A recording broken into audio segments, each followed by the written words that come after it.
Okay. Well, that may raise some further questions in future. But many thanks for that. We've now gone to Scott on employment rights. Yeah, and thank you. It is slightly broader. I think the first question, I think I can predict the answer. So there is a suggestion in the evidence that the app-based companies are focusing too much on their business model and not enough on compliance. I think I predict the answer. Is there any truth in this, that your business model comes before compliance with your local licensing arrangements? I'm guessing. I can go first. Again, I have a 200-person team, and that only focuses on the UK. 100 people are dedicated to compliance and to safety and upholding our licenses. So I would actually argue the opposite. We have we started talking about national standardization because we have 3,900 individual requirements. We can't not uphold those. We actually are exceeding the standards on all of them, and it requires a significant amount of effort to do that. And you could say the same as Shamima? Absolutely. Compliance is super important to us, and there's no trade-offs being made there. Okay. And so I say perhaps a more legitimate concern is that in many jurisdictions you operate, understand you don't have a physical presence in terms of a person, a contact point. You may have a phone number or an email address, but you don't have a physical person. So what does that mean for interactions with you? If your customer wants to speak to someone face-to-face, or one of your drivers, or somebody from the local authority, or perhaps even your local trade union representation, is that a barrier? So firstly, we do have local offices. So we have offices in Nottingham. They are staffed? Yeah, okay. Nottingham, Manchester, Birmingham, and of course London. In every jurisdiction, sorry? Sorry? In every jurisdiction you have an office? Where licenses require, we have an office, but they're not all manned office requirements. But what we do have, so firstly from a license and a local authority perspective, I think I had mentioned before, on a literal one-to-one basis, we have contacts with every licensing authority. We have dedicated, so firstly, a law enforcement portal, so anybody can ask for information at all times. We have a dedicated email and phone number if there are any questions or from a council perspective. From a passenger and from a driver perspective, we offer in-app, on phone, 24/7 essentially support, especially in cases of emergency. And then I think I had mentioned any complaints or incidents, especially complaints, are resolved within 8 hours. 75% are resolved within 8 hours. So we have a dedicated team ensuring that across all jurisdictions that we're serving both passengers, drivers, and also local authorities. What about you, Emma? Do you think you'd benefit from having a physical presence in each licensing authority? We don't think there should be a physical presence in every single licensing authority. We, like Kimberley, have what we call green light hubs that are local to almost every area, and we use those to support our relationships with licensing authorities and compliance, but they're also open to drivers at any time of day to come in and resolve issues. We have a specialist cities team who own the relationships with all of their licensing authorities. They know all of their key and relevant officers. They're often a WhatsApp message away. They go to all of their trade meetings. Okay. Sorry, can I pick up on that? Just part of an answer on that. And I can only talk about my experience, and my experience in Medway is that there are now less than 400 locally licensed drivers, and that one of the reasons for that is there are several hundred Uber drivers that are operating locally. There is no local licence. Uber are not locally licensed at all. These are drivers that are driving 30 miles outside of London, where they were licensed. So I just I take exception to the fact that not only is there not an Uber presence, but they're not even licensed, which gives significant problems as far as I'm concerned in enforcement and safety. What would one of your customers do, Emma, if they wanted to speak to an Uber member of staff face to face? You can call us. We have all of the same. No face to face opportunity for. No, not generally, but I think even local operators are covering very large areas. I think, as Mark referred to, there's 300,000 people living in the Medway area, and most of the time, what people want is ease of access. So they want to be able to get to see them via our in-app support functions or on the phone. We have specialist trained safety agents who are trained to help people, particularly when challenging situations or safety events occur, who are particularly trained bespoke to help people who have been victims or what have you. We think it's important is the quality of the interaction and the ease of access and the fact that they can get us any time of day. Sorry, yeah, no. I was going to move on to the next question if you want to. No, go on. Yeah. Well, I'm sorry. Elsie, did you want to come in on one of these Very points? quickly on that point, Emma. Greater Manchester has a population of 3 million people. Do you know how many offices Uber has in Greater Manchester? I'm not sure, but we do have one very large Greenlight hub. You've got one office. Do you think that's sufficient? We do. It's staffed all day. It's open all week. There are round-the-clock services there. It's very large, it's very readily accessible, and we have drivers come in and work with us all the time. Nonetheless, as I say, our cities team, who own all the relationships with their licensing authorities, go out and meet their licensing authorities, and we have people based in Manchester whose job it is to own those relationships, and they do know the people well. Okay, thank you. Sorry, Scott.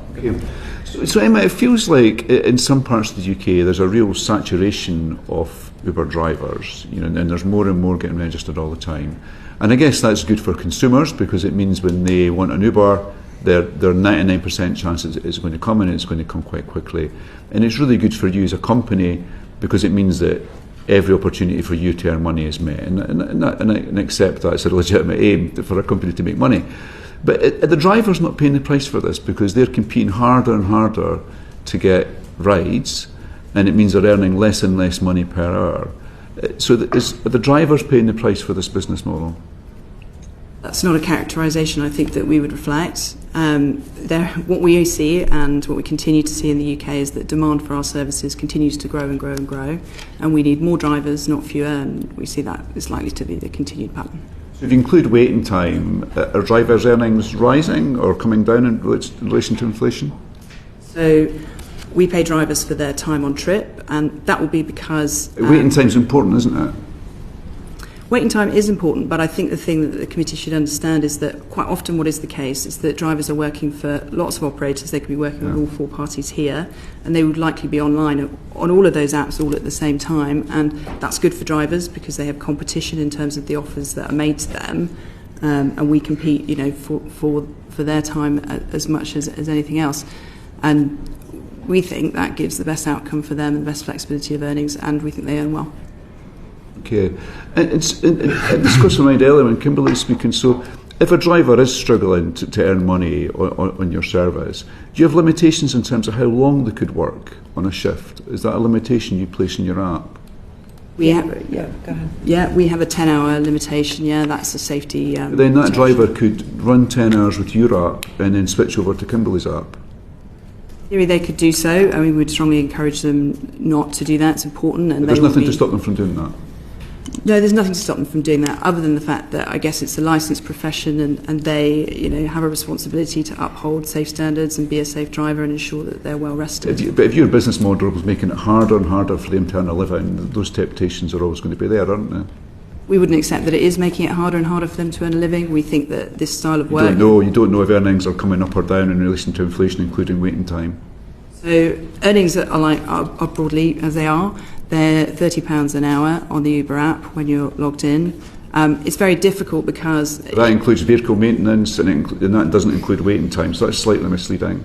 So the thing to understand is that earnings vary. They'll be very different per trip, per where you're going, area of the country, time of year. It's quite seasonal.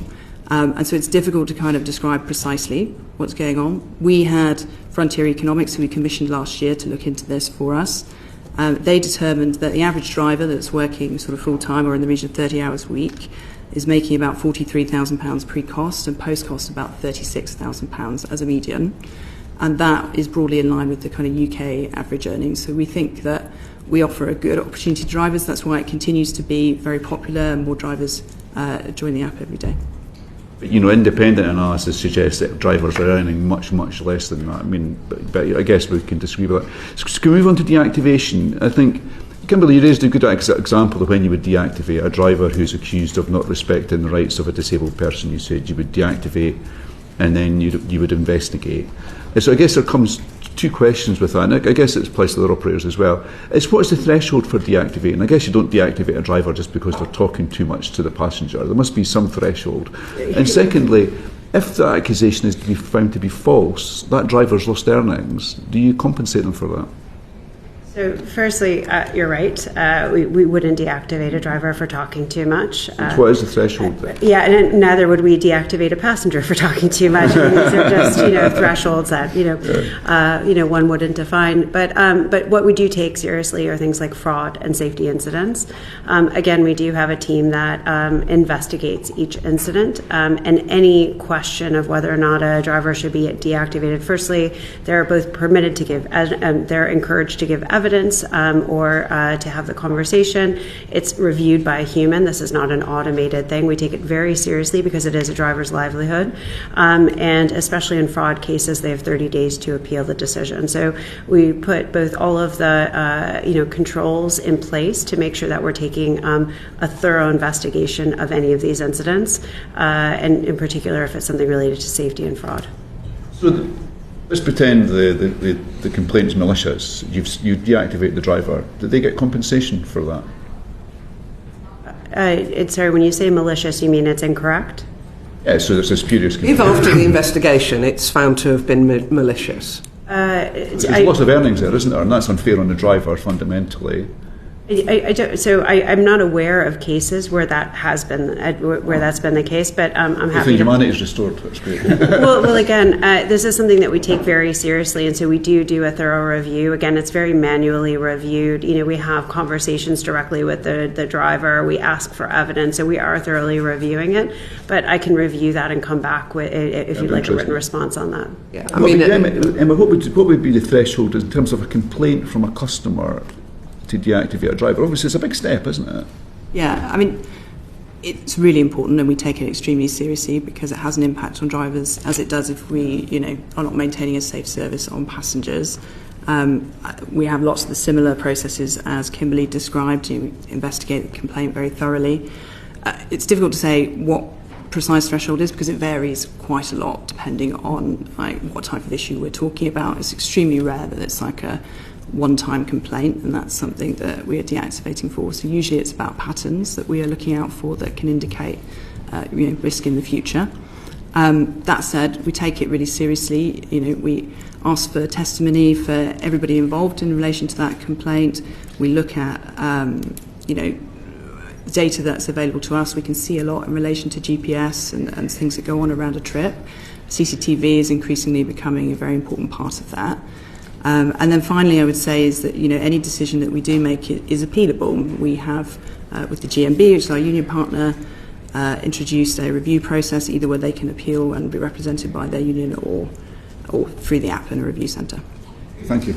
So I think for all of you, are your processes, do they sort of tick the boxes in terms of natural justice? Is it a completely transparent process that who is going to investigate what, at what level, by what time period, what the appeal process is, the time period? Is all of that set out? Can drivers clearly see that? Because I have a lot of constituents who lose their income overnight and struggle to know, or tell me that they struggle to know what the process is to get their activation back and sometimes their licence.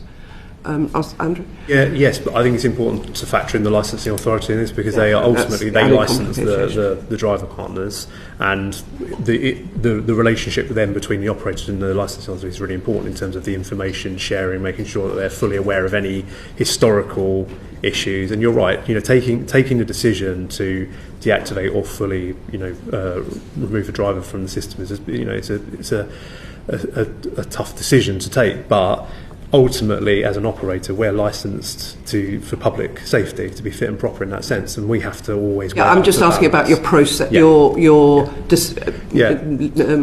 justice processes. We have local driver teams that will, always get the driver's side of any issue. But ultimately, if there's a concern, there's a public safety or passenger safety issue there, we have to take that seriously, and we have to go to the licensing authority to I mean, there's fraud as well has been mentioned, but do you set out timescales? Do you set out processes? Are they clear? And do you operate within them? Sort of yes or no, really. Yes, as far as we're concerned. I mean, it helps that we know all of our drivers personally, and there is that relationship, so it's a little bit different. Yes, we communicate with drivers as soon as we have a complaint that might lead to a suspension where we need to investigate, and they will be spoken to and they will have sort of clarity over that process. We have found in the last 4 years where we've had our relationship with GMB that's been a hugely helpful support for drivers who are going through that process as well, and that they can have peer drivers help them with that. Yes, to echo everything the panel has already said. In addition, we obviously also operate things called drivers' hubs, where drivers can either schedule or be able to drop in at any time to ask questions. We do bolt-on-the-move events where we gather feedback if anything is unclear. And we've got a team that's dedicated to making sure, from a communication standpoint, we're continually improving our